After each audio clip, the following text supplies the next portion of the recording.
So let's watch this. You remember Hugh Masakela, a South African trumpetist who was so renowned in his good tunes then. There was one music he played and he said, everything must change.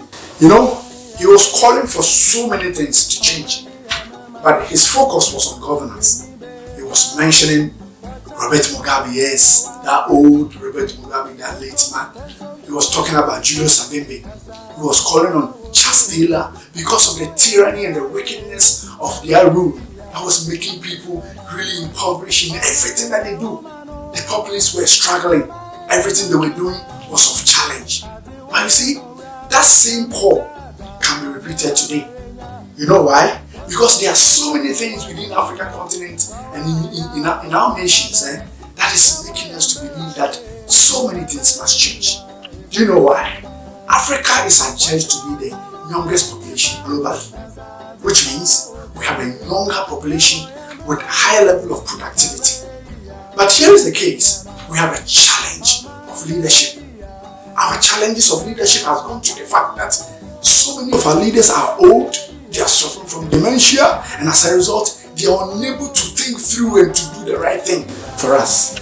Oh yes, we can mention of the nations of our that are closer to in the West African sub-region. Yes, we can mention Nigeria, our good old president, who now is incapable of even ruling.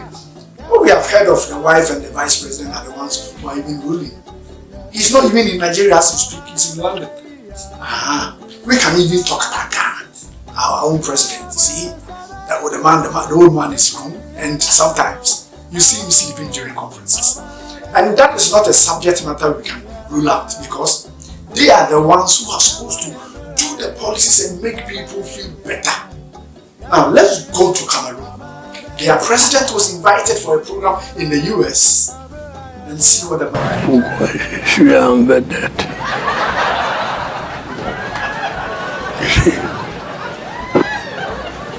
C'est qui tous ces gens qui sont là?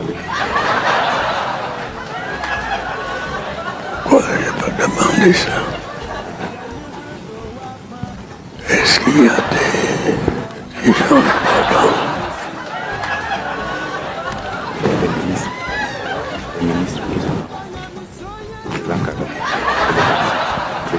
Le monsieur vous a introduit.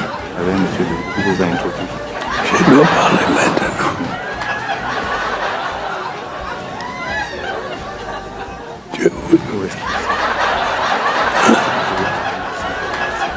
Ici. Pourquoi? He was sleeping. He was there. He doesn't even know what to do, even when he was being invited to come and speak. These are the challenges we are talking about. These are the real issues we are speaking about. The leadership crisis and the challenges we face in the African continent today. But you see, that is not the case. The real case is that even in our country, Ghana, there should be that clarion call that young people must take up leadership. Not just any ordinary young person, but people with higher level of integrity, people with high level of intelligence, who wouldn't come into governance to amass wealth, but they will come into governance because they know that we have the highest productive young people who complement about 63% of the global population, which has about 21% of older people and the rest being younger people. That is complementing the 100% we are talking about. But yet, look at Africa, look at Ghana.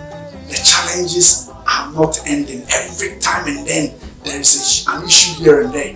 It is because we are not getting people who are having the clear sense of mindset in policy making and implementation.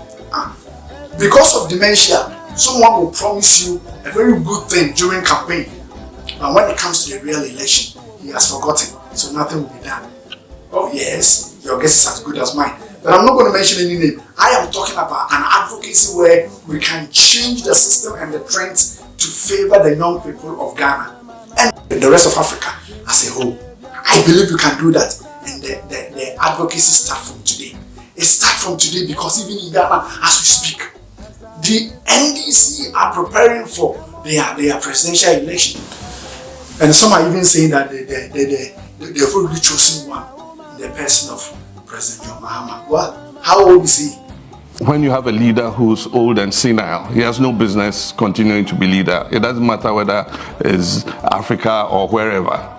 You know, when you have leaders who, have problems in terms of thought, you know, they have no business continuing to be in leadership.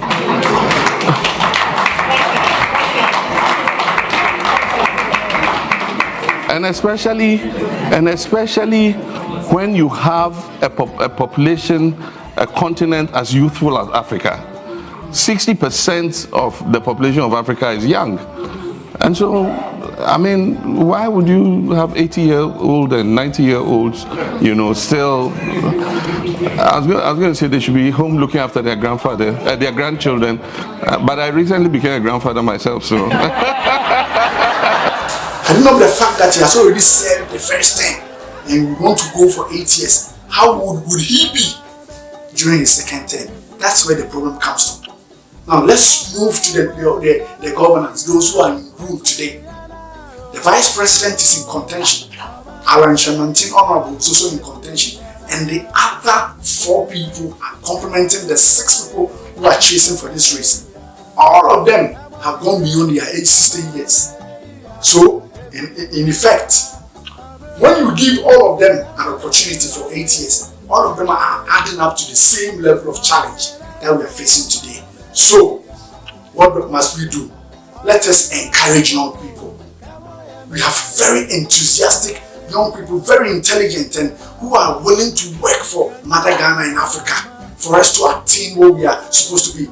We are a whole continent that is full of natural resources that the white men, those in the east and the west, are looking for to turn their countries around. Why can't we get our own young people who are willing to work and to make our continent greater and stronger? With huge population of productivity, we can get the money we are looking for, and greener pastures will be cut off. So, young people of today, I imagine you, let's change the trend now. Let's put our shoulders to the wheel and change it. Let's tell the old people their time is gone, but there are young people who are willing to work. I wouldn't want to mention anybody's name for purposes of something. I don't want to mention it, yes. But what I want you to understand is that we have young people who can do the work for us. That the change we are looking for will emanate and will enjoy in our various country. Let's do it, Ghana. We can do it together.